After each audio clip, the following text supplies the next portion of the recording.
Jagdish Sheikh, Aparna Bhattacharya, Dr. Srini Gangasani, Aisha Yaqub, Chandan Hebale, and Dr. Maimoona Hasnain.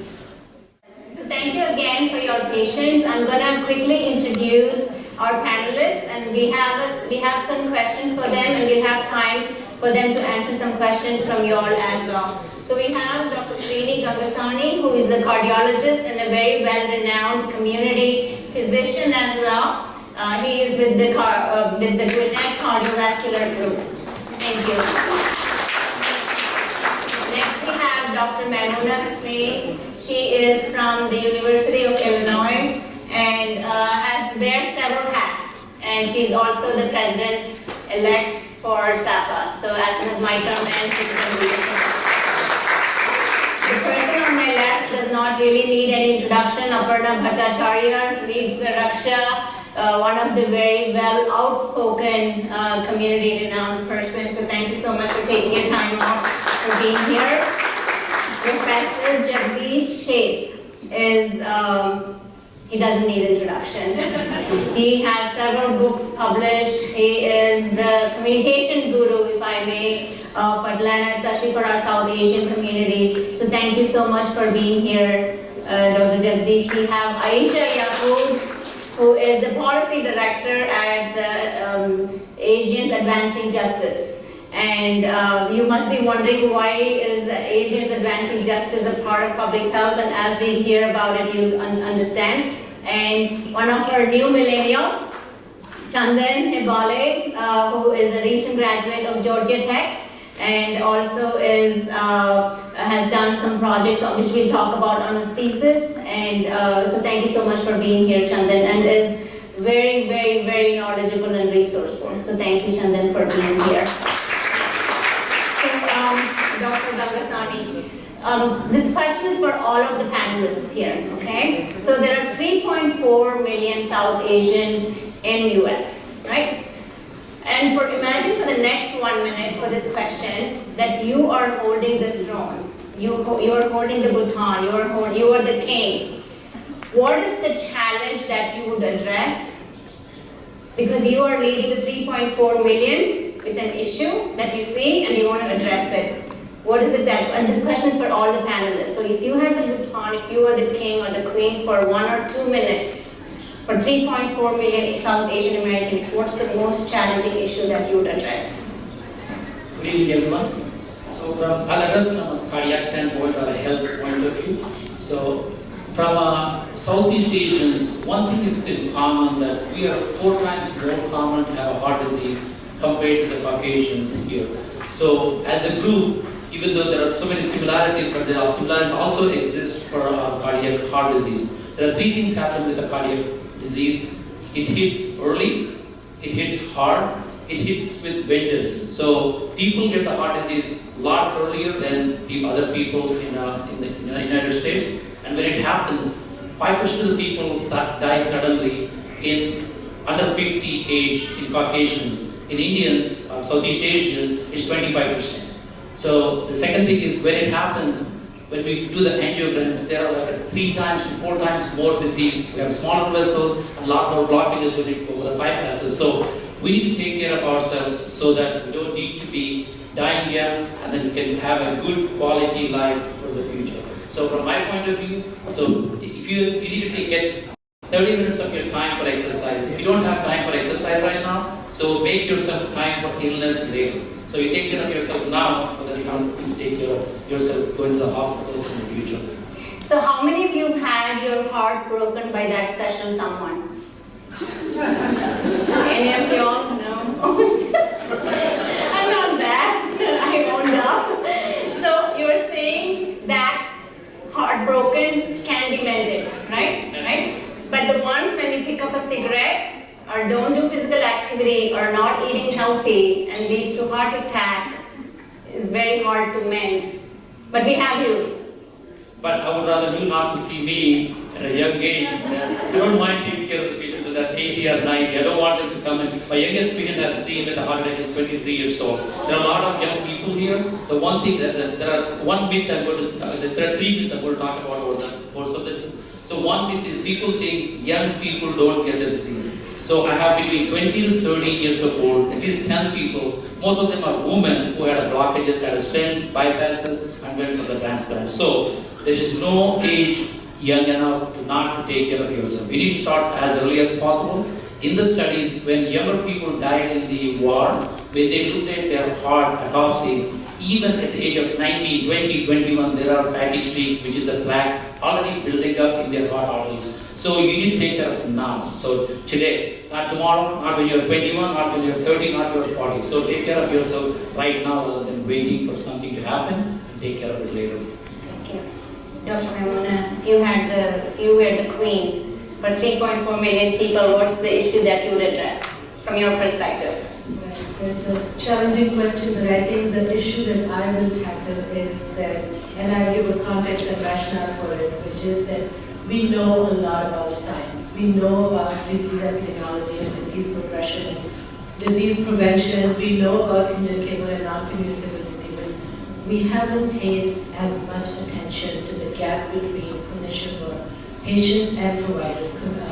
I say healthcare providers, I never say physicians, because it's not the physician only, and I think that's the biggest gap that I would pay attention to get away from this siloed approach of trying to address the big issues in medicine and in public health by focusing on the key disciplines who are supposed to be the gatekeepers of medicine and of health. And I would tackle it from several prongs, but the other prong would be taking into account the social construct of health and the social determinants of health. And now more than ever, we have evidence that shows us that about 2/3 or more of health is determined by where people live, where people play, and where they work.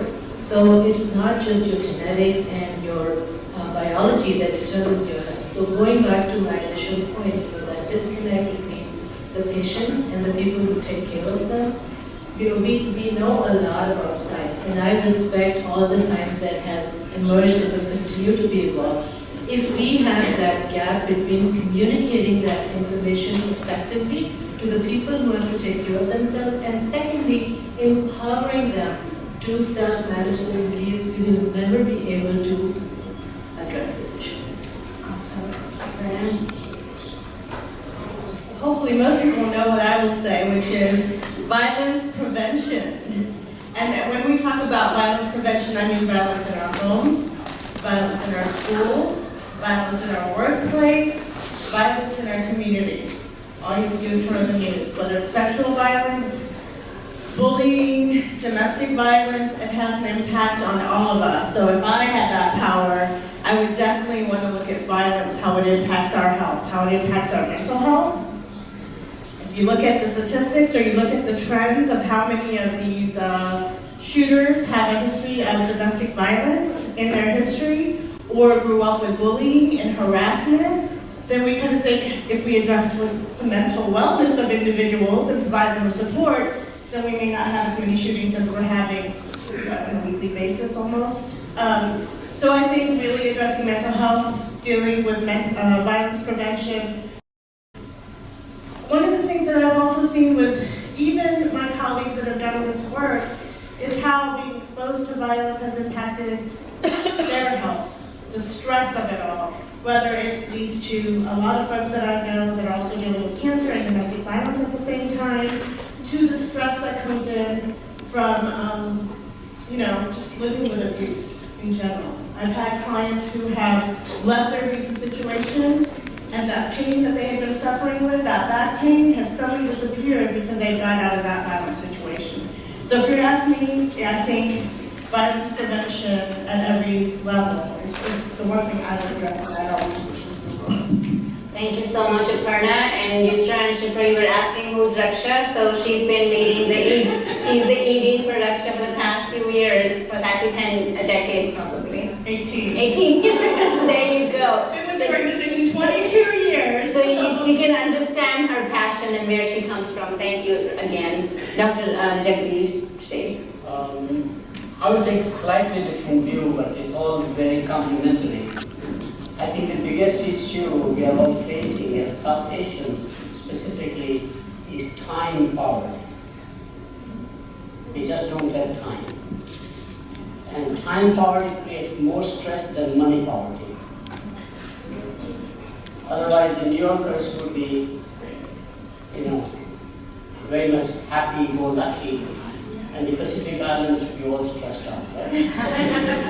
It's the reverse. And I think we are learning what causes stress. Partly it is definitely the environment in which we are, whether it is an employer setting, home setting. I think we are just putting too much ourselves in a stress situation. The question is, can you avoid it, first of all, if you can? And if not, how can you cope? To me, stress is probably the biggest biological as well as mental and even a spiritual problem. A related issue, especially with younger generation, is that they seem to be not knowing who they are. There is an identity problem. Because they are in transition between two generations, the immigrant first generation and the firstborn and the secondborn. We call them ABCD, which is a typical notion, right? We talk about born year confused day season, we call them. But it's very real in the sense that today they want something where they have a meaning in life. And the meaning of life they are not getting from religion. They want spiritual belonging of some sort. It's coming from non-religious sources. So a new buzzword we have created in the academic world is a secular ethics. Very important. That they really don't feel they belong somewhere. I'll just add one more thing based on my work in demographics.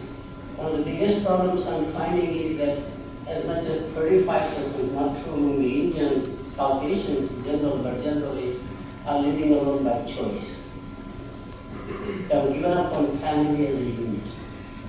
At one time it was only the widow who outlived the husband who lived alone by choice because she did not want to be in the family, she wanted to be independent, her own house, driving, etc. Even centenarians today, they want to drive. And they're not just in Florida, they're everywhere, right? But living alone by choice is a major trend. As much as 35% of the US population will be choosing in between first-time marriage, because 18 they leave home and they don't marry till 28. In between divorces, which is not as uncommon as it used to be, that transition. And of course, when they leave home. What happens is that when you live alone, there's a whole society which doesn't belong to the neighborhoods. Neighbors don't talk to neighbors. Can't relate to your own siblings, which is another thing. It's very fascinating. There's a very good book called Boarding Alone, which I think is worth reading. It's absolutely brilliant. We are analyzing that demographic. And my view is that our younger generation, which is what I would like to address in my generation, is really strongly of the belief that they can live alone and they'll be happy. The answer is that may not be the case. But you do feel a sense of not belonging, and because of that you feel a sense of, in fact, loneliness in some fashion. And you see all the escape mechanisms. Some will go towards spirituality, which is a positive force, but others have alcohol, drugs, and ultimately committing suicide. You see an enormous connection there. But to me, it's the second major problem. Stress clearly more universal, and living alone, especially among the younger generation. Dr. Sheth, I was going to bring this up later, but I didn't know if you all knew that some of the literature and research shows that married men live longer than unmarried men, than single men, and single women live longer than married women. And I've always wondered why. Aisha, go ahead, if you were the queen. If I were the queen, I would definitely address the problem of political apathy. And I think I'm not just saying that because,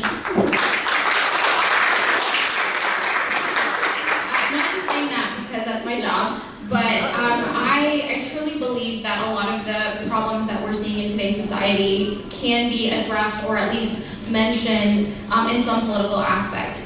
Everything from what Dr. Vandana mentioned about where people live and how people live and where people work and the conditions in which they work, a lot of these are rooted in the political suppression of a lot of our communities, whether it's people living in low-income housing or working low-wage jobs with no access to healthcare. I think at the core of it, if we stopped ignoring the political reality of what we're living in, we could be so much more successful. And I know my guest to the right is probably going to mention voter engagement and low rates of voter engagement among South Asians, and I'll touch on it a little bit, but what I am fearing is not just the lack of voting, but it's the lack of engagement on a larger level, whether that means talking to your representatives, talking to your city council people about issues that you're seeing in your schools or in your neighborhoods, whether it's writing a letter to your congressperson or making a phone call about a bill that you are very passionate about. I think this is something that we see lacking in the South Asian community. And I'll be very honest, I was definitely an ABCD when I was growing up. And it wasn't until I realized my true passion for uplifting the voices of South Asians and Asian Americans that I found what it is that I want to do. And that's why I've channeled my work into civic engagement. And one of the big things that I always talk about is, amongst millennials, the low rates of voter engagement. The reason that I got into this work is in 2014, less than 13% of millennials under the age of 30 showed up to vote in 2014 midterm elections. Less than 13%. If you look at the numbers of people that voted, it's shameful amongst millennials, but also shameful amongst Asian Americans and South Asians in particular. We're happy in Georgia that we have 9 elected officials that are Asian American, but that's 9 across the entire state. I believe only 1 of them is South Asian. So we can do better when it comes to political involvement, political education, and actually just getting out the vote. Thank you, Aisha. And Jalen, thank you for being here. You're one of our community leaders. He's also the city council person for the city of Johns Creek and has mobilized the Chinese community specifically in the city. And Chandan, you would be the youngest king. So how many millions did you say? 3.4. 3.4 million. Okay, so I can only imagine how many amazing food recipes are within those 3.4 million people. I think if I was the king, I would initiate a food truck initiative amongst the 3.4 million. And I say that in jest, but also so I think there's a bit of an issue where I feel like there's a lot of, we come from a very rich and old heritage culture. And I don't think we communicate that enough to our societies, whether it be food or whether it be other forms. I remember when I saw the shooting that happened, where there's 2 Indians in a bar and someone that they were Iranian because they didn't speak or some language, and there was a lack of understanding of that. Just because this person's brown doesn't mean that they're this type of whatever or this other type of association. And I think a lot of that is because we keep a lot of culture to ourselves within our bubbles and within our communities. And we don't really share it out as much, right? And I think this even goes towards political activism, as well, right? Just even, having a South Indian restaurant and someone eating that, this is South Indian, right? This is not, Islamic or this, whatever. There's more distinctions because people have the experiences to actually distinct, right? And in that same vein, we're very smart individuals. A lot of us are very educated. Once again, have a large culture and history that we come from, right? I think I was just recently in India, and people just do things in India a lot differently than they do within the United States, and it's not necessarily wrong. It's just a different way of thinking. And I think a lot of the individuals that came from India to the United States have that different mindset. But I think a lot of individuals are afraid to kind of share that, right? If they see a different way of doing things, they don't really look out for, some bill that's out there that may actually be promoting that type of issue. They don't really, go out and make the South Indian food trucks that I would want more of you guys to do. And so I think if I was, the king of that population, what I kind of would encourage is find a place for you to share your culture amongst your community. Awesome. Thank you so much, Chandan. Dr. Gangustani, the next question is for you. So diabetes is not just about controlling your blood sugar. It's also looking after you, making sure you don't have high blood pressure and all the other factors that you would think of. So as a cardiologist, what are some of the challenges you face and how do you sort of relate it or communicate it to your patients or even your family members? It's a good question. I think South Asians have, 1/3 of South Asians have diabetes, whether we know it or not or more. So every third person in a South Asian community has diabetes or glucose intolerance or pre-diabetes. So there was a study which said 67% of the diabetes already have the heart disease, already have the heart disease, whether they don't know it or not. So when somebody I see in the office with the diabetes, I treat them with the rules, everything like they already have the disease. So I need to get the LDL, bad cholesterol under 70. Blood pressure, instead of 130, 140 or 90 versus 130 or 80 or 120 or 70. The lowest possible. So you need to be very aggressive with other risk factors. Absolutely no smoking. Smoking is bad for everyone. But all the risk factors, smoking, high cholesterol, death, hypertension, all those are additive in multiple times.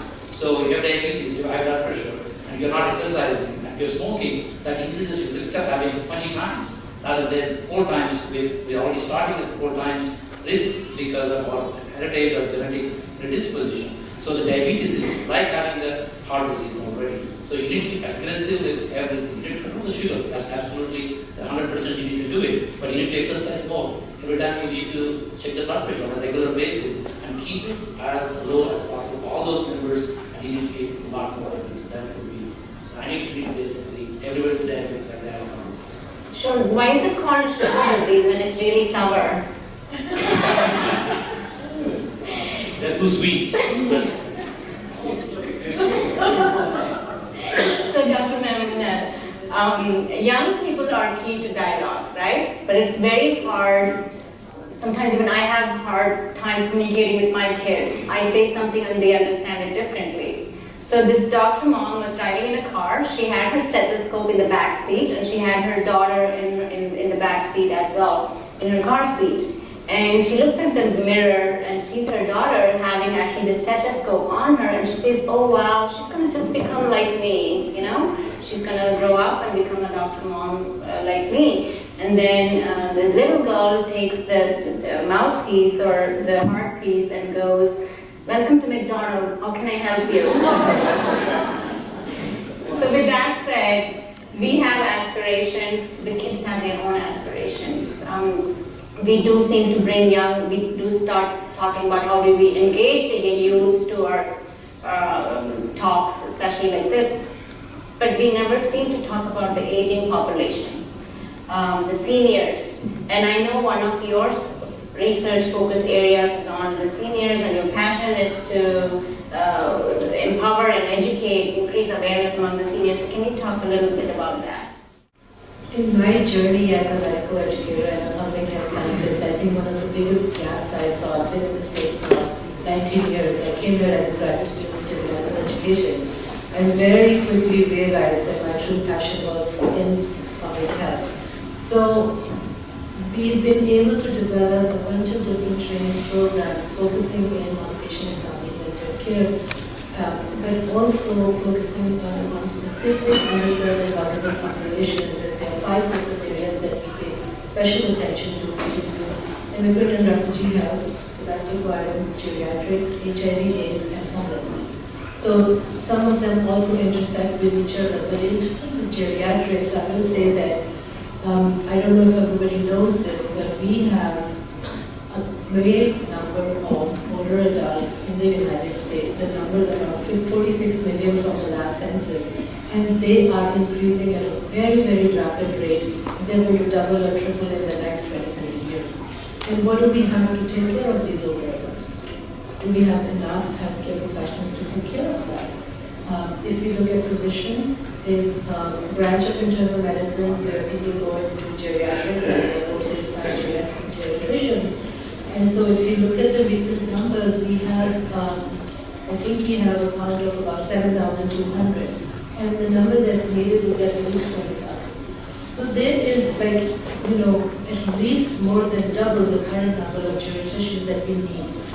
And that's just physicians. So what about social workers, what about nurses, what about pharmacists, what about other geriatric trained health professionals? So needless to say that there is a continuing gap and that gap is going to grow. And so to address then this gap, what we did, we took our medical students and we put them into the community. We have a community partner called Housing Opportunities and Maintenance for the Elderly Home. And the nexus for this whole work was that you can't teach and learn about vulnerable populations by sitting in a classroom and learning from textbooks. So we take our students and created the first service learning program. And with the support from the Health Resources and Services Administration, we were able to grow and develop that program. And very recently, we got a $2.5 million grant from HRSA again. And so UIC is one of 44 national geriatrics workforce enhancement programs. They're called GWAPs. And the focus of UIC's program is to integrate geriatrics into primary care. And why we're doing that, because as I told you the numbers, even if we look at the future projections of geriatric trained clinicians, we're not going to meet the gap. So the solution is that you train people who are in primary care and other disciplines, you train them in the basics of geriatrics. So we have a 4-pronged program, and one part of that program is called online accredited learning in geriatrics. So I have a few brochures on the table. And so this is an online program, and I don't know how many of you have sat in front of a boring PowerPoint and said, oh, I've got to do one more training or get my CDs. But our training program is a little bit different because we created mini movies and documentaries, and they're very dynamic and they're filled with expert interviews. And what's the best part of this? It's totally free because it's paid for by HRSA. So it's free till June 30th of next year. So please take this, and you may not be a person who works directly with older adults, but share it with your colleagues, share it with your students or other people that you think might be interested in. And right now we have accreditation from 5 different disciplines. And so the other 3 parts of the program are, one of them is looking at partnering with our community to empower the older adults, again reaching out into the community. The third part is using digital tools and developing digital tools in addition to the online program. So we are developing digital apps, and one of them is again on the table. So there's a magnet there which is so this app is called Dementia Guide Expert for Families. And so it's not directed towards clinicians, it is really directed towards people in the community. To learn more about mental health, to learn more about Alzheimer's and dementias, again, a very under-addressed and understudied area. And the last piece of the program, which is really the heart of what we do, is training our students. So that is our online, it is scholars and leaders in interprofessional geriatrics. And we are so lucky and fortunate that we are able to work with 5 different professions: medicine, nursing, pharmacy, social work, and occupational therapy. And the program is growing, and we have administered it twice over the last 2 years. And I could go on and on, but there is this whole piece of education, service, scholarship, and then advocacy, and we have to continue to build them together. Awesome, thank you so much. Aparna, actually speaking about few things in our community, and I'm speaking in a broader community, is a taboo. And it's a big, yes, like Dr. Sheth says, it's a big one. And so who defines what to speak and what not to speak? And I'm sure this is a question from an ABCD as well. But so tell me, who defines what we can speak and what we can't speak, because then the truth doesn't come out. People tend to hide the truth just to feel the belongingness. Who controls it? We all do. Each one of us. I had a t-shirt on earlier from another organization that I'm affiliated with, and it said, "We begins with me." If we want to change our community, then we have, each one of us as individuals, has to take ownership of what we talk about and what we don't talk about. And a lot of times we have this fear of, we can't talk about divorce, we can't talk about domestic violence, we can't talk about therapy because of the stigma it will bring. But that stigma is something we created, right? Oh, you're going to therapy?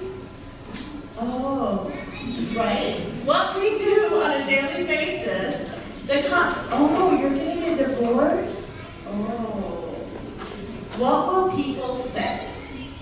And we're so worried about what people will say, we're not taking care of ourselves. We're not looking at our health. We're not looking at the safety and stress that comes into our life from what we're exposed to.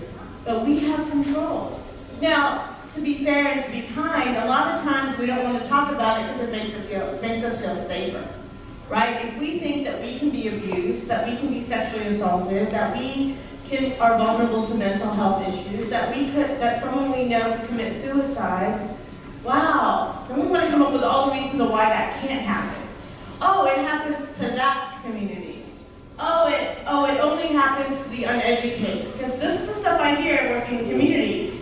It happens to folks of this religion or this region.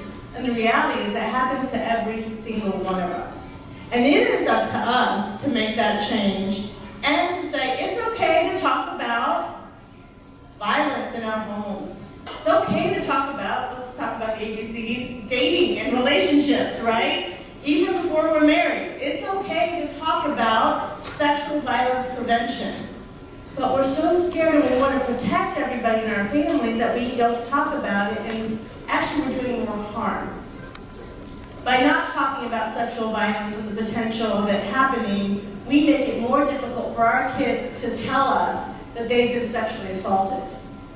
And then they hold it in, and then we have the potential suicide attempts or completed suicides because we have created an environment where we cannot talk openly about what's hurting our hearts. And that impacts us. We can't understand why people need to see a therapist, and all we're going to do is judge them when they try to get help. We're going to judge someone when they leave a violent relationship and not invite them to the parties anymore so they feel more isolated. This is the stuff we can change and have changed. Some of the most powerful moments are when you have the friends who are like, you're beautiful, you're powerful, and I'm here to stand by you. Those are the moments that really help uplift individuals and help them find their voice. And that is what we have the power to do. We have the power to change our culture, to change what we say every day, and that's something we have ownership of. Thank you. Dr. Shades. How many of you believe, and I want by raise of hands or show of hands, how many of you all believe that dinosaurs went extinct because they smoked? Dr. Shades? Yes. We know the risks, we know the reasons, the etiology, and the cause and the impact of any disease. For example, diabetes, what do we do, what can we do to prevent? But sometimes this knowledge doesn't transfer into action. How do you connect the dots? I mean, the issue is very real, first of all. Let me reinforce the comment made earlier. The largest change in public health is no longer communicable diseases like influenza, etc., cholera, whatever they are, but it is non-communicable diseases. There are 5 of them. Of course, your heart is one of the cardiovascular diseases. Respiratory disease is still very large, despite smoking coming down worldwide with all the enforcements. Cancer is a 3rd one. 4th one is diabetes, as you mentioned. And the 5th one, fastest growing, is mental health, which they have. The numbers are staggering because I actually did research and I have a video on this now.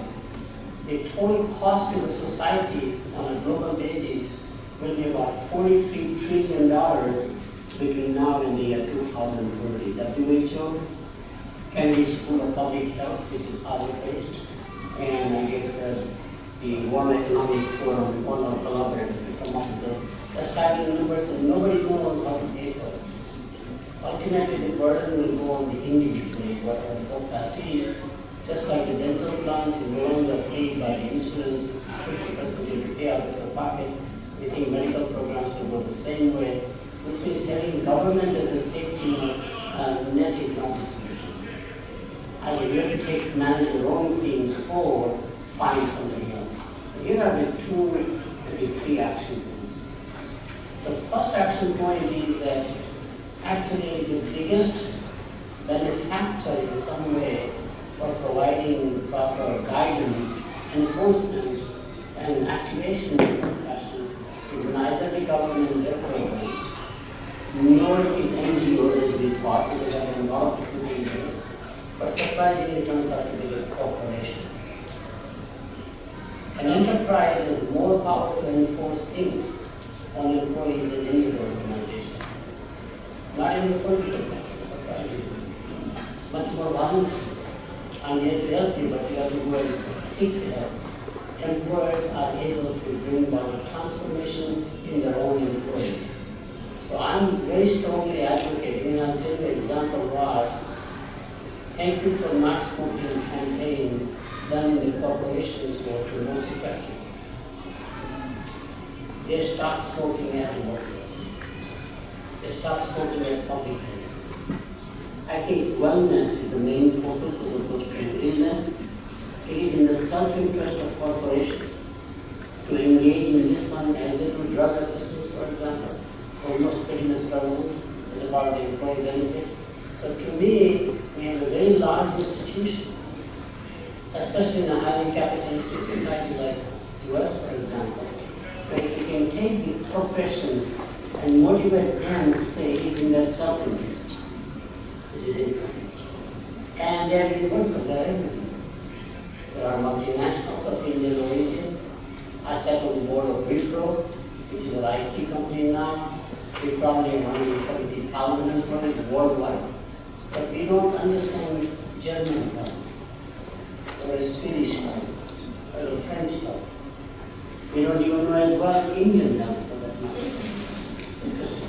And there are multinationals who are now finally coming to grips with this issue that this is a real problem, which is their problem, not societal problem to be paid by the government or through charity and philanthropy to be basically delivered or actually on the NGO side.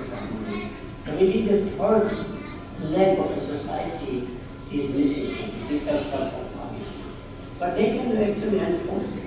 As they've done on the things, because as an employee, you have a tort law, contract law, and contract law allows more power, surprisingly, than any government has, which I was very surprised pleasantly, because I deal with justice corporations. I'm a professor of management. So that's really one. The other thing is, really, I must tell you, as financial literacy and health literacy generally is very poor worldwide.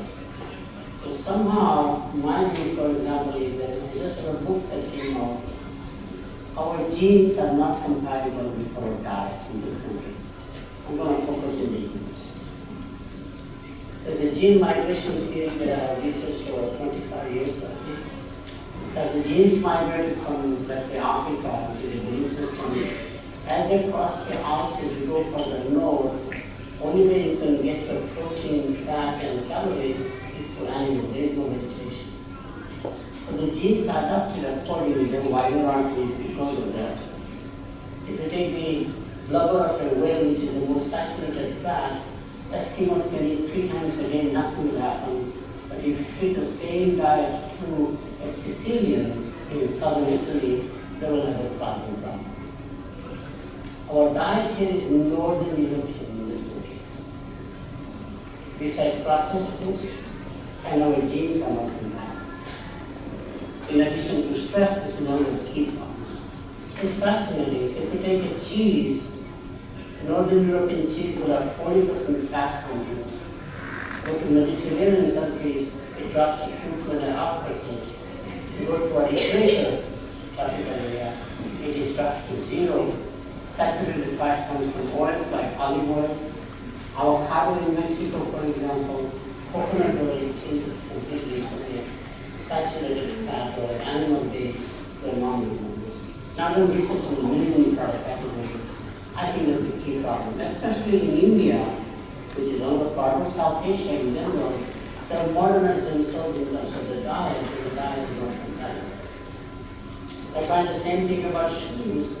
Podiatry is a growing practice in South Asia because we are wearing shoes. In a tropical country, shoes are comfortable. If you are in Scandinavia, you have to have 2 socks and a boots. Boots become shoes. Shoes become sandals with no socks, which is the way one should be dressing. So food, shelter, and clothing, 3 things we do are gene incompatibility with our own makeup formula. So that's another area that if you can educate and properly guide And I'll give you just one quick example for success will take a long time.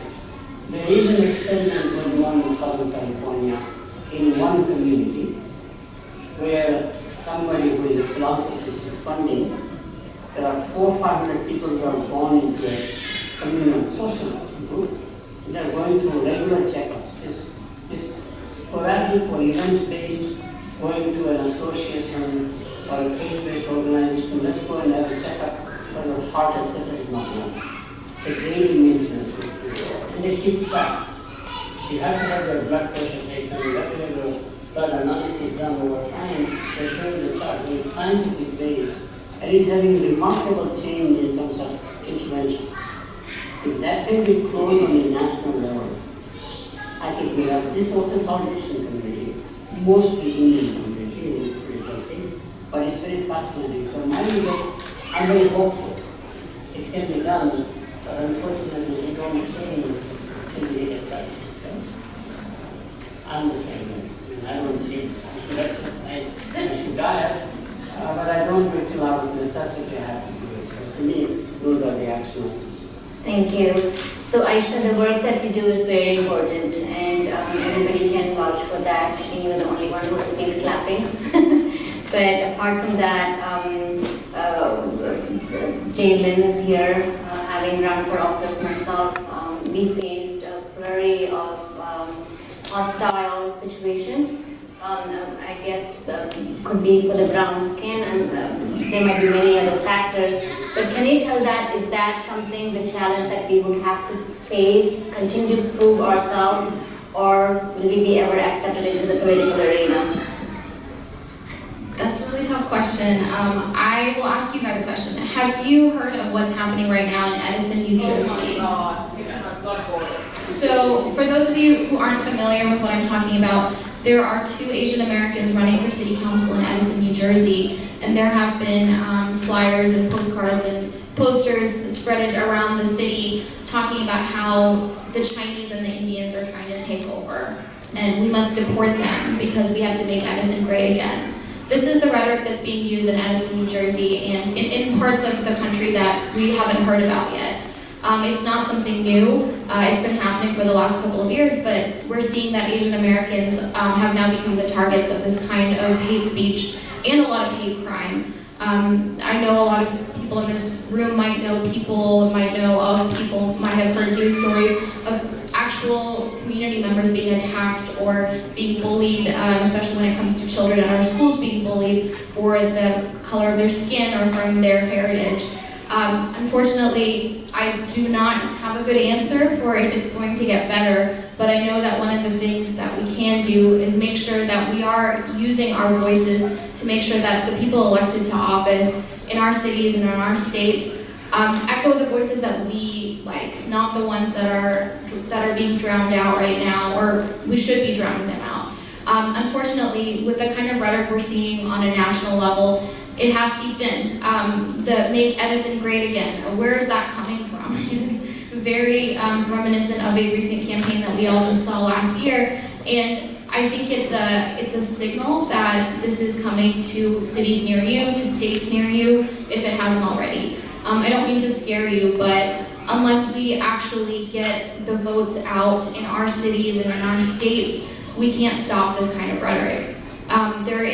There are municipal elections happening 2 days from today. So if you have a municipal election happening in your city, if you're back home by then, I hope you do go get a chance to vote. And the city of Johns Creek has an election on Tuesday as well. And that's your next opportunity. I mean, it is as simple as electing somebody to city council that reflects your values, that reflects the kinds of issues that you care about.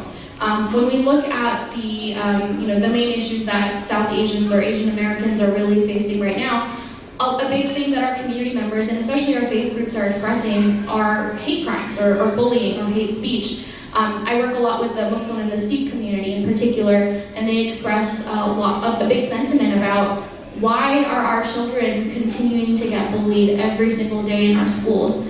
This is a problem in Georgia, and I know it's a problem across the South and across the United States. And it sucks because our Sikh community members are getting the bulk of the hate that is directed towards a community that they're not even part of. And we have to work together with our community members, with our public health practitioners, with our political leaders to make sure that we are addressing this for what it is. And it is hate, and it is political scapegoating for an easy way to call it. So, Aparna wants to say something. Nobody deserves that hate. So I just want to be very clear that nobody deserves that hate. And again, this is where we have to have some serious discussion of how we treat each other and not thinking that violence is a way to be able to treat anyone that way. So I just Thank you for clarifying. Awesome, thank you. So Chandan, your recent work on your thesis is that very much in times of use now since the election is on November 7th. You all don't forget to go vote if you're citizens. When they do go to the polling station is what your research was on. So can you speak about that briefly? So they all have 2 more days. Okay, so my research was about informed voting. So the issue that I faced, the kind of aha moment yesterday is November 16th, or the 2016 election, November 8th, 2016, we all remember that election. I stepped into the voting booth, and I knew one question out of 46 questions that were on the ballot. I voted for most of them on party lines. Most of the pieces of legislation I completely guessed on. Just whatever sounded good at the time. And it's one of those things where I see these like rock the vote, go out to vote types of scenarios. But if you step into the voting booth and you're not actually able to represent yourself, right? In that you aren't able to pick the people who actually represent your values, what was the point? Right? I mean, at that point, the pickets that are in front of the lawns and the commercials that you see are actually working. That's actually how votes are that's how democracy is running. And if we allow ourselves to just go into a voting booth without looking at what the options are before we go in, right? We're letting the picket signs and the ads run our democracy. So for me, the most important thing was, number one, right? Like, knowing what is on the ballot and making your selections before you go into the voting booth. That was number one, right? But it's not easy, actually. It's actually a fairly difficult process. And I think our politics and technology are still kind of catching up. There's many politicians that don't have websites, that aren't able to communicate, like what their stances are, or whatever it might be in a good way. But another big thing that I think my thesis touched on is that after someone gets voted in, the story doesn't stop there. 90% of what you actually need to be doing happens after the person gets elected. Because you can elect someone, and they can do every single bill that passed could be completely against your will and opposite of what you thought was going to happen. And you wouldn't know, right? You voted in the Democrat, you assume the Democrat would be fine, and then they do whatever they want, right? Because there's no oversight. No one's really looking at what is actually being passed, what is actually happening, right? So the two things that I really encourage, if we're going to get to a state where democracy is actually reflective of ourselves, you were mentioning a statistic of how low the voter turnout is for local elections. Some of the numbers that I saw was around 15% for some places. And at that point, it's obvious that our democracy doesn't represent us. If 15% of people are coming out to vote, in what world do our representatives actually represent? There's not a chance, right? Even in that election, 46% of the population didn't vote, which is staggering, right? And a lot of this isn't because people don't want to vote or people don't want to voice their opinion, is that there are so many hurdles that are there in place. Finding out what is actually on the ballot, getting to the ballot, like putting in your submission, even after that, tracking what that representative is doing. It's one of the things that I kind of realized during the project is that, and I don't know if this is actually true, but I think it might be to a certain degree, is that it's made difficult on purpose, to a certain degree. I think he kind of harkens back to people. Some of the representatives legitimately don't want you to know what's happening because that takes the power away from them, right? If we're actually looking at what the legislation are and actually voicing our opinion about it, then that individual can't make whatever decision they want, right? And I think that the beauty of our democracy is that if there's a representative that votes on a bill that you don't like, in a way that you don't like, and if whatever the population is that representative represents, a majority of them don't agree with the things that they're doing, and they're aware of every single thing that's happening, that person will not be voted in person, right? Citizens have the power in the United States. The problem is that we don't actually utilize it.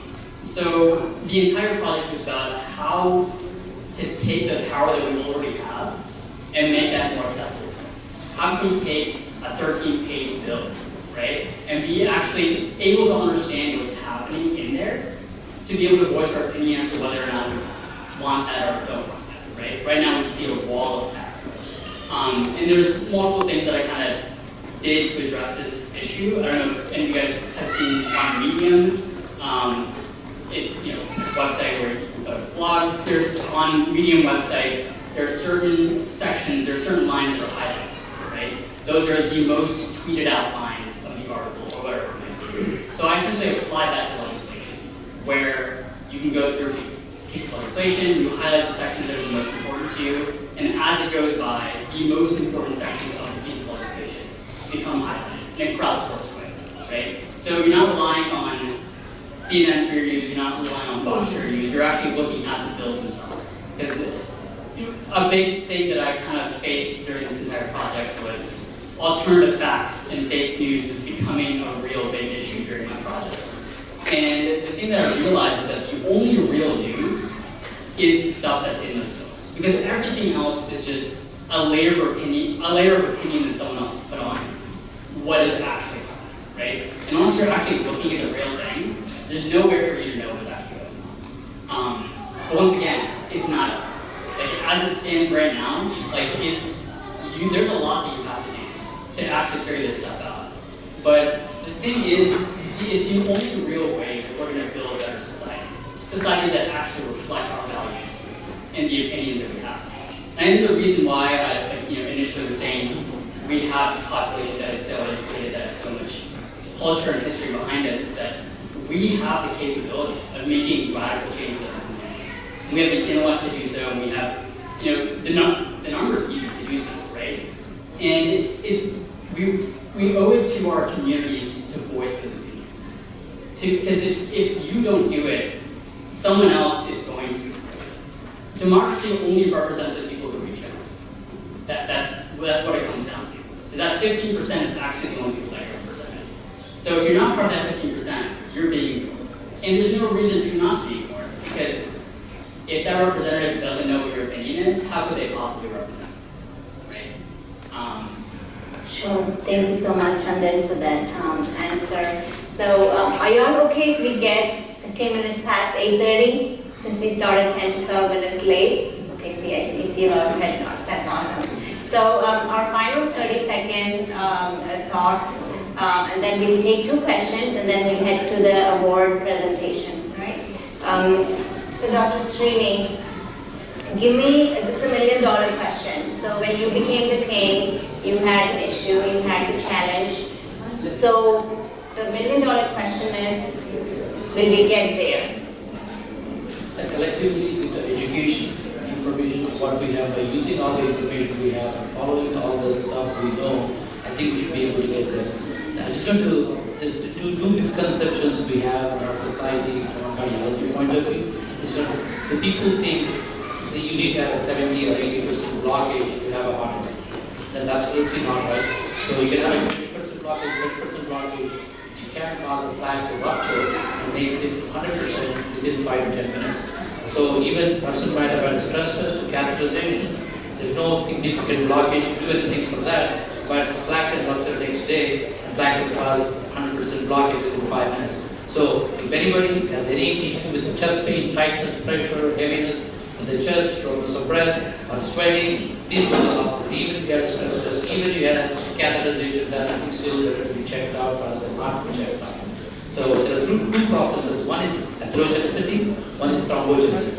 Atherogenesis is plaque formation. As I said, plaque starts at 20 years of age or even 15 years of age, depending on what the risk factors are. So there are two ways plaque can cause a problem. One is goes from 20%, 30%, eventually gets to 60, 70, 80%. And the blockage becomes 80, 90%. That's when people get angina or get chest pain because the heart is not getting enough blood.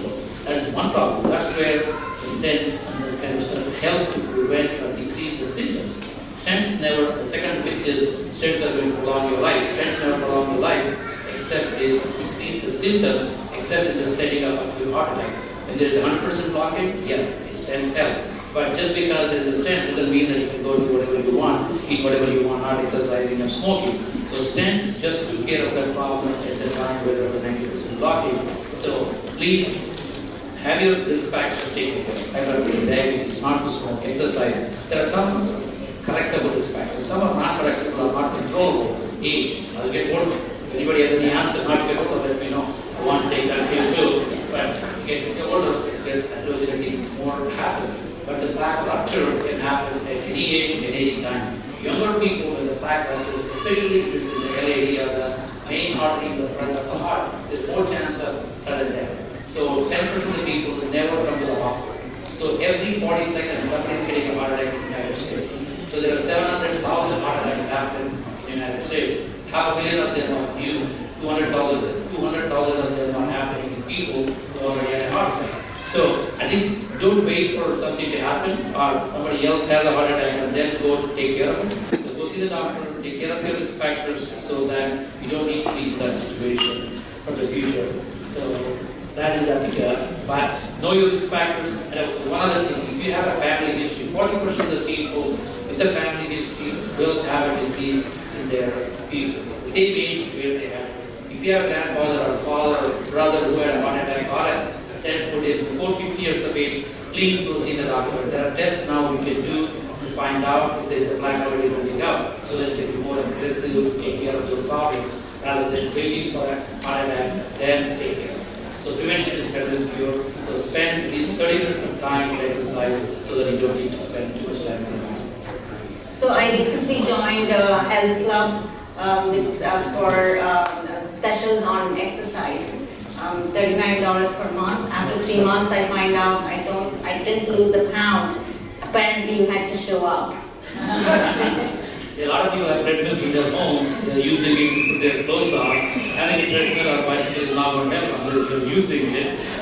But the good thing is, see, even the people who exercise, by exercising, if they have a genetic predisposition, it still can happen. But instead of having a heart attack at 50, you can have it at 80 or 90. I would rather prolong it as long as you can. By doing everything right, still plaque will progress. But by doing everything right, the progression is going to slow down. The plaque rupture will progress. So those are the two things that are taking aspirin. If there is a plaque already, take aspirin. That will decrease the risk of the clot formation. If your cholesterol is high, take the cholesterol medication so that the regression happens for 10% of the time, but it slows down the progression. It also decreases the plaque formation. And one other suggestion is a lot of data available, WhatsApps, Googles. So please talk to your doctor before. People try to tend to listen what they want to hear. So they see something, cholesterol is not bad, they said water is good. So they read one thing in one study or 10,000 studies which were bad and they want to follow that study. So please talk to your doctor, tell you what the real data is. Don't believe in Google MD, go to the real MD and find out what's going on. Thank you so much, Dr. Ramasamy. Maimuna and others, if we can keep it to 30-second quick final thoughts so we can have a couple of questions and then we can move on to the next agenda. I'll try. So I started my journey in medical education in 1995, and that was in Pakistan. And I came here 19 years ago. And in my very first course in medical education, I talked about reproductive health for women in Pakistan. And I talked about a social change in ending poverty in education, and I got a B in the course. So 2 reasons for getting the B. One, my professor said that you don't speak up enough in class, so he cured me from that. Second, he said that you're too passionate to be an academician, and this is not a medicine's job. So I have actually a lot of hope now. We have changed the narrative. We are talking about social justice. We are talking about equity. We are talking about health as a human right. Look at all the panelists, the topics that they touched on. And we are talking about interprofessional education and collaborative practice, not after you've graduated professional schools, but in training. And we are talking about compassion and humanism and empathy as core values in your teaching and practicing. So there is a lot of hope. We can use the tools of research, we can use education. And I think for some of my message is that, you know, we are all connected. And I was recently in China, you know, the same issues that people face in their home countries when they go to another place. We are all coming here from one part of the world, moving to another part of the world. And our conservation journey is beautiful. We do get assimilated into our host countries, but we retain our vitality and our beauty. So how do we do that and we retain our common humanity and in that maintain the wellness of individuals, but also of communities. So we can learn a lot about minority health from each other, and I hope that we continue this conversation. Thank you. Thank you so much, Dr. Maimuna. Aparna, do you think you ever see that in reality, whatever your challenge was, the solution for it? We can if we choose to, if we get politically engaged and everybody where they're at.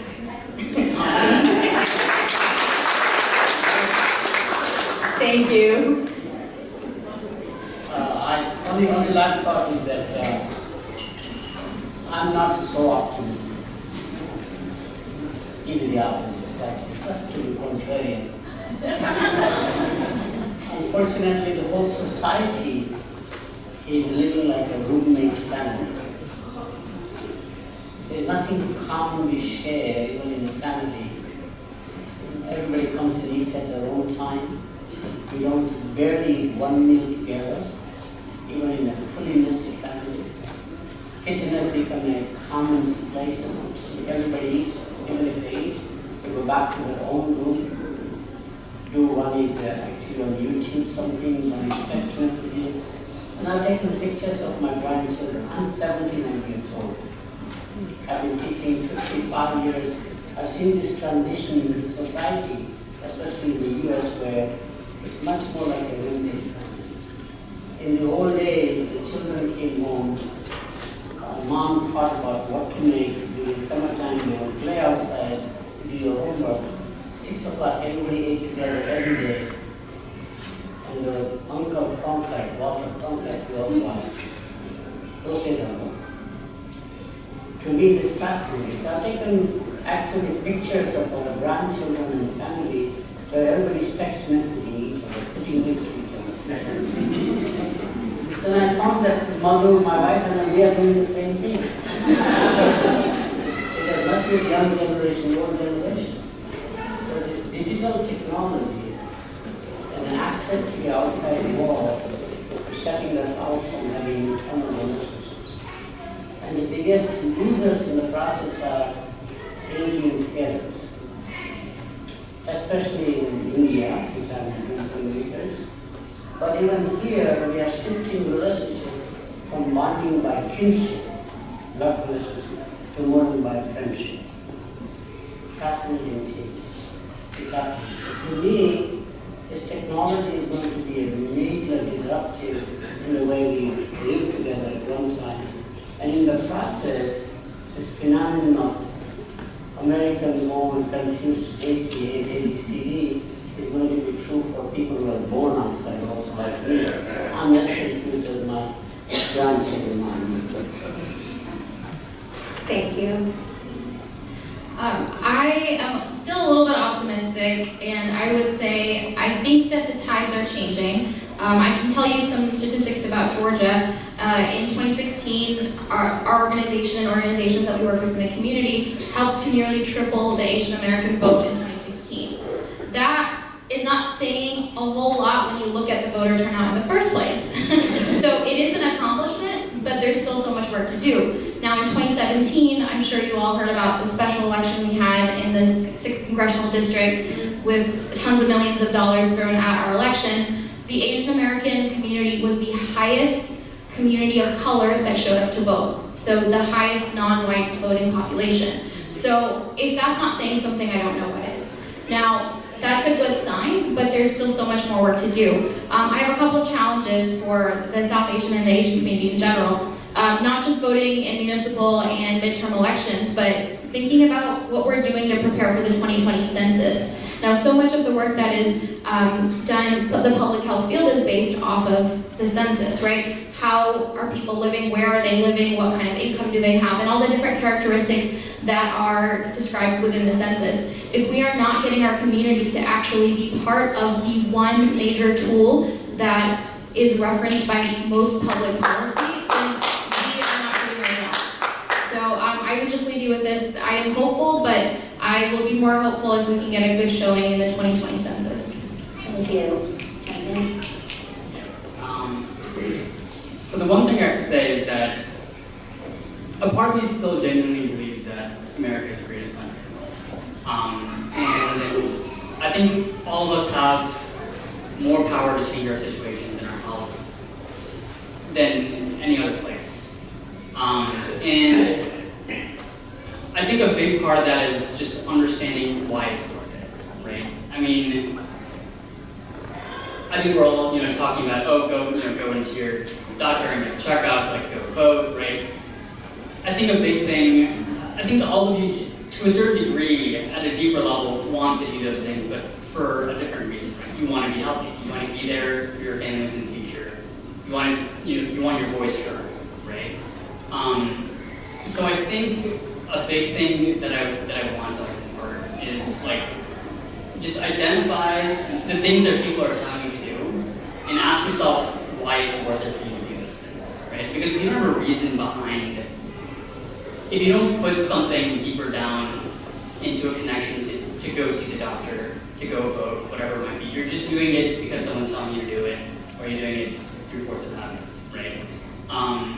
And I think here more than any place else, we can make Diwali a national holiday, right? It's one of those things where, once again, the people who go into the doctor's offices are the ones who know more about it. The ones who step up and vote are the ones who get the voter holidays, and whatever it might be, right? So if you genuinely want to improve your situation in your health, you have more of a structural support system outside of your family than you think, right? And not just outside of your family, but just in the structure that you're in, right? And a big thing that I also want to say is that this whole make Eagleton Edison great again.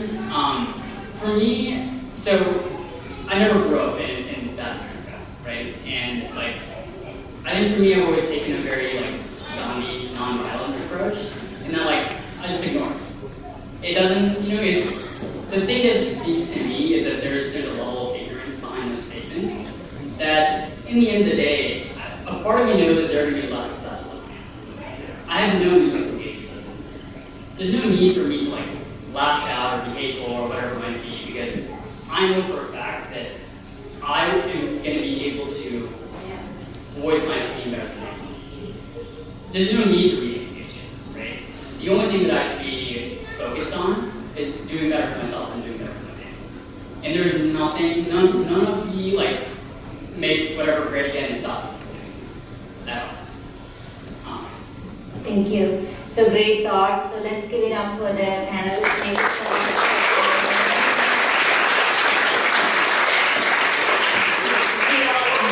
We can take a couple of questions, just two. So one from the lady there and from Arnab. So go ahead. Hi, my name is Anita Problem. I'm a member of APHA. I'm going to start with the student here. I'm sorry, Chandra. I respectfully disagree with you. Seeing posters like that and walking away saying that they don't have any influence or they don't have any kind of, it's simply unacceptable, especially in a conference like this, in a room like this, and especially with an election coming up in 2 days. Because if school kids are watching this, school kids are looking at the posters, going to school, and young people are watching this and they're thinking it's okay. So thinking that we don't have to react is unacceptable, especially because you have somebody sitting next to you who just talked about political engagement. So respectfully disagree with you. But my question is, and second of all, we don't live in the greatest country in the world. I think acknowledging that is the first step. We have a long way to go. We are bombing people from all over the country, especially all over the world, especially Yemen, and we're killing black police officers are killing black people. Okay, so we need to understand that this is not the greatest country in the world, and we need to acknowledge that. Which brings me to the next question to the person who's running Raksha and the person who's positive justice. Advancing justice. Advancing justice. So could both of you talk about, great panel, I learned a lot today. Could both of you talk about intersectionality and how, bringing together, gender and sexuality and sexual orientation and transgender and how you address that within the South Asian community? Because South Asian community does not speak up against victims of transgender victims of violence. They do not speak up when it comes to LGBT issues. If we talk about LGBT issues in this community, in this room, there are going to be people who are going to be ashamed of that and don't want to address that in detail. So I would like for both of you to talk about what you guys, you individuals are doing on behalf of your organizations to talk about intersectionality and about LGBT issues. Sure. Let's make the answers brief and then we'll go to the next question. Go ahead, Aparna. We do tons of training for not just our community, but within service providers, and we integrate the whole intersectionality. To deny that there are LGBTQ folks within the South Asian community is abysmal to even think that that's not true. In fact, from my understanding, there was a trans South Asian who killed themselves in the past month. So I think that we've got to talk about it. We integrate it in our training. We provide support services. We try to ally. We try to make sure we're also doing outreach in the LGBTQ community, but we're also advocates for always, whenever we're doing our training and talking about immigrants and refugees, we're talking about LGBTQ and other underserved communities, and we also talk about race. So it's an important part of philosophy of showing up. If we want to be seen and heard, we have to be allies to other communities that need to be seen and heard. Thank you. Thank you. Just to echo, I won't take too much time. On a similar note, we incorporate intersectionality in all of our policy advocacy, and we're trying to do more so on a community level. It's very hard when you're working with communities that are still fairly conservative, but we are trying slowly to bring those topics up when we are doing our forums, when we're doing our community outreach. And we're starting with the young people. I mean, we're learning that if it is an issue that's important to our young people, they are more open to talk to their parents about it. And so we started bringing in our young folks to our activist academies and to our organizing events. We just had a great turnout at our at the Atlanta Pride Festival for the Asian American community, and we had the coolest Asian, float parade, whatever they called it. Because we got the young people there, and then they got their parents talking about it. So we're starting slow. We are up against a battle of working with immigrant communities that are still a little bit shy to talk about some of these things, but we're working on it, and more so on a policy front, where we're making sure that we are not being used as weapons against other communities. I'll give you just a brief example. In Georgia in particular, they have tried to use the LGBTQ community against the Muslim community in our religious freedom bills. And so that's one thing that we absolutely do not stand for, and will continue to fight against that kind of hatred. Great, thank you. Arnab? Yes, so my name is Arnab Mukherjee. I'm the former chair of SACA from a long time ago. And I thank the panel for a very enlightening talk. I do want to echo my colleague that we can't stand by and ignore it. The answer is not, we are not them, get it right. I'm not Muslim, I'm a Hindu, so go shoot the Muslims. That is not right. And I think the model minority pedestal that we all stood on, people looked like us that wasn't an asset anymore. We were scared to go on the subway. We were scared to get on planes. We were the ones that were randomly searched. For a region of the country that, for the world, that has existed beyond all generations, there was no India, Pakistan, Bangladesh for many of our parents. So we learned to hate people. It wasn't part of our, we learned to hate people based on their language, based on their religion, based on their gender, who they went to bed. We learned that. That's not something that we grew up to. So I want to remind us that this is all fabricated, this is all socially constructed, to use the term that was used earlier. So I think as a community we have to remember that, because in my generation, I don't know why I'm supposed to hate Pakistanis.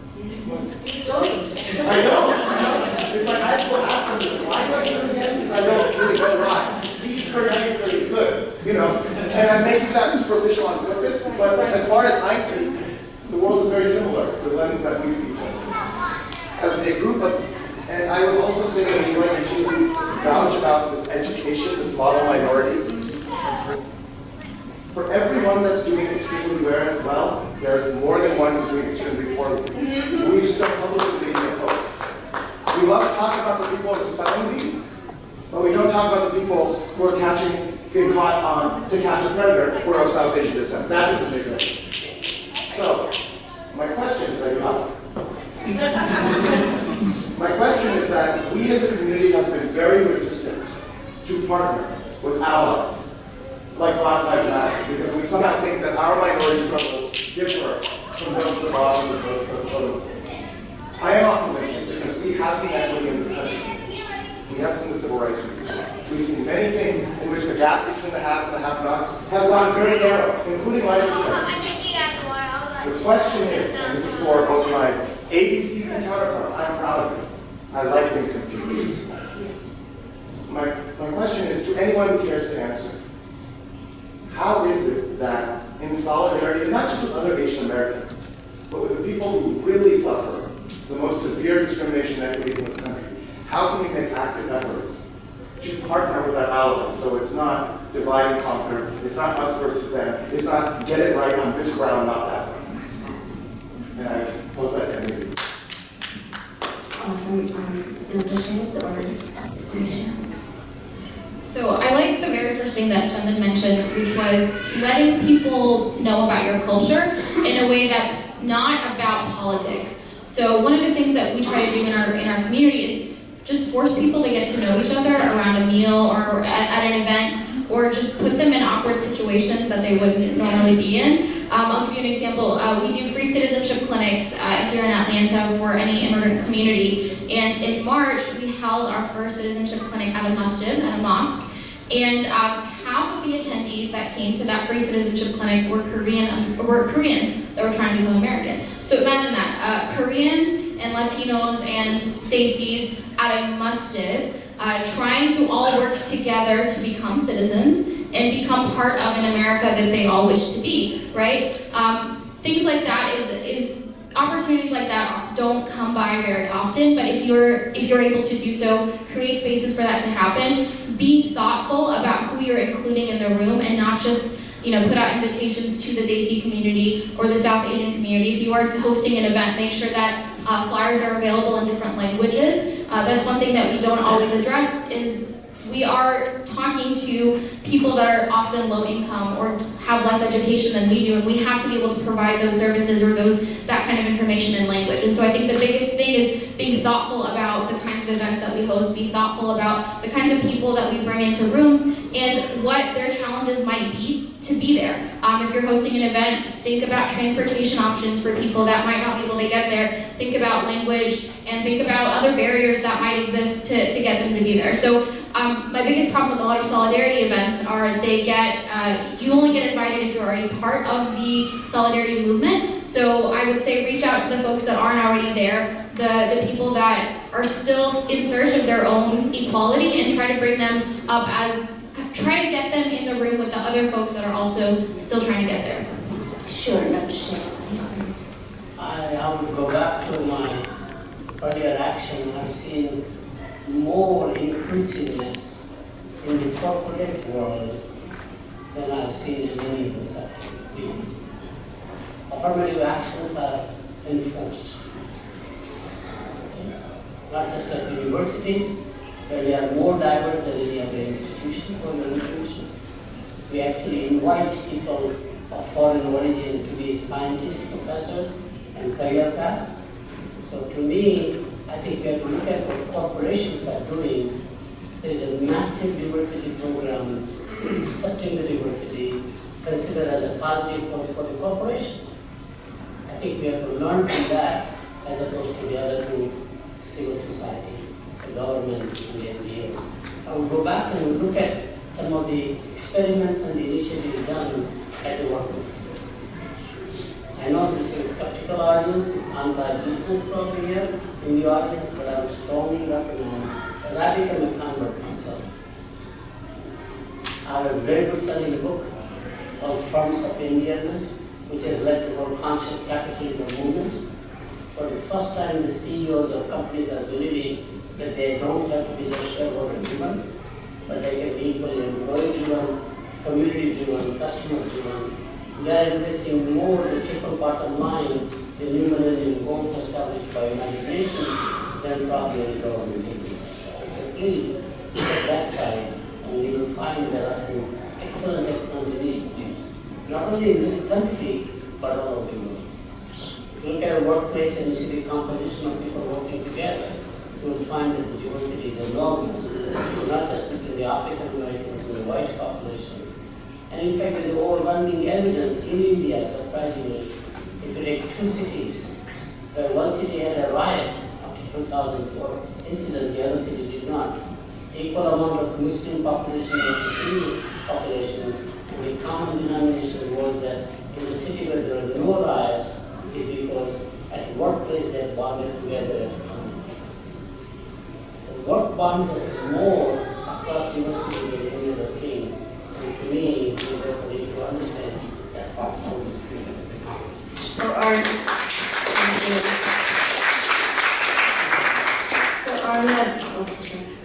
we in Fulton County, actually this is Fulton County, we initiated, so you have to find champions in political offices. So our, who was my previous boss, from our office we initiated the Interfaith Coalition because we were non-competitive forum, just a government forum. We brought interfaith leaders together, and one policy that we changed was in the invocation during the Board of Commissioners meeting, we had Hindu prayers, we had Muslim prayers, Baha'i prayers, Christian prayers, of course, every time it happens, but all the other prayers that has never happened in the history of the county. So you have to have those passionate people trying to change those policies. So Chandan, we'll finish with your thoughts and let's move to the next agenda. Yay. So I'm really glad you brought up this whole aspect of how can we work with other individuals who also are facing problems within our society, right? So one thing that I kind of thought of when you said that immediately was like, for example, if you wanted to push through a bill to have better vegetarian school lunches, right, in our elementary schools, middle schools, high schools, right? Having better school lunches, period, is something that helps lower income individuals, something that helps many different aspects of the community, right? So even though something may be driven from a South Asian problem, right, these are human issues that affect many different types of people. And if your goal is to improve the human condition, you're helping more people than just a certain community, right? And I think those kind of thoughts are extremely important. Like, how can we take the issues that this community is facing and apply them to the issues that all of us are facing, right? Because if we do want to make changes, make improvements to our society, we have to do them together, right? So, like, being able to, like some of the things you were saying about like getting more health checkups, like encouraging people to talk out about domestic violence, like those are initiatives that many different communities face as well, right? And bringing those individuals to the table and working together with them to solve those issues, I think is critical to us. Okay, Dr. Shet, that's the final comment. I'm going to let him finish the panel discussion. I do want to mention that this has been another research. This country is quite unique in terms of cultural assimilation. Contrasting to the Western European countries in continental Europe, where an immigrant in continental Europe will be asked to be more like the Germans who are in Germany, more like the French who are in France, more like the British. Here we assimilate new cultures and new immigrant populations by the majority changing their citizenship. That's good. Minority actually are leading in consumption, which I've talked about a lot. In England, for example, which also has become very much like us now, the most common convenient food is no longer fish and chips, which is their starter food. It is Indian food. In this country, the largest amount of pasta is consumption by central Michigan people who are all Scandinavian or Germanic origin. They have no business eating pasta or pizza. It is not a part of their diet. And I find fascinating that in this country, African Americans have always led in music and fashion. It's the white majority who are adopt the behavior, and by adopting their behavior, accept the new process. We have the counter evidence on the other side, despite all we talk about it. This is a very unique country. We are more like a salad bowl, not a melting pot or a stew essentially. In a salad bowl, what you have is separate lettuce, carrot, cucumber, etc. Each one is an identity, but it's put together nicely, and they have common dressing. The common dressing tends to be a couple of value systems that we all, if we believe in that value system, we find this country very good to us. And the belief in value system obviously is that even freedom to worship what you want to do primarily, those are the kinds of things that we believe in. The most common ingredient in that dressing is the accent. My kids never taught that in these kids. They don't have my accent. I don't think I have an accent till I listen to my videotapes. And I find a strange accent. And I joke about my southern accent. Very interesting. So to me, of common denomination, my kids and myself are very different. My grandchildren the same way because they're only Americanized. Their accent is a common bond. So I think we have to be optimistic for that. I think quite often it's more of our own self-reflection while we feel we are not doing anything. The acceptance of Asian children in the school is massive. If you look at the record at Berkeley, for example, find massively, even the population is only 10-12%, 30-40% of the kids apply because State University, Berkeley, UCLA. Now that we put a reverse quota. There's an affirmative action against 5% white family to say, why are you not including the majority in the state that regard? And the state has just become minority together with majority. It is interesting. So there's a counter evidence you also need to look at. But to me, it's quite often our own self-perception. Why we feel like we are being still minority. I don't think so. Very different thing to us. It's not going to make fun. This is my positive. Thank you so much.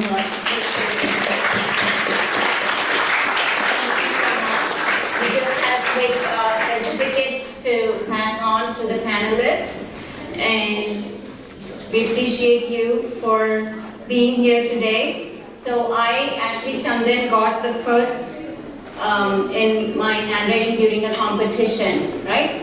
For the worst handwriting. So my daughter actually sat down and wrote it for yours. So here, Dr. Mohana. Patience. Professor.